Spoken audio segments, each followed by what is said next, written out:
Tá tuismitheoirí na Gaeltachta ag cuidiú le Daidí na Nollag an bhí seo, agus litricha daoine óga á malú acu le cur chuige le gur féidir leis a bhreagart as gaeilge. Seachí neibím rudí ná go dagan na gasir ar fáisteach agus gurinn siad de letrichasteachchan sa musca páiste a ain seo san efic, agus an sin san iche tagan na helfanna agus tugann siad lob na letricha sus go dtíon máil thua. Bhí mar scríomh letir chuig Santi, chuirm letir ag chola briún.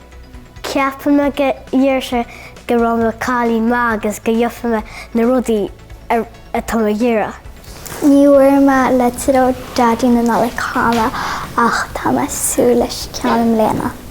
Tásúlim go ráise go raibh me mo chaidí má agus fáil me na rudaí a bhí me ag géire bliana. Tá mise go Daidí na Nollag Nintendo Switch, báid agus líods. Moltar na litricha a chur chuig tuismitheoirí na Gaeltachta roimh an 8ú lá de bhí na Nollag, le go mbeidh an chóthain ama ag fearr na féasóige freigra thuairt ar na litricha ar fad.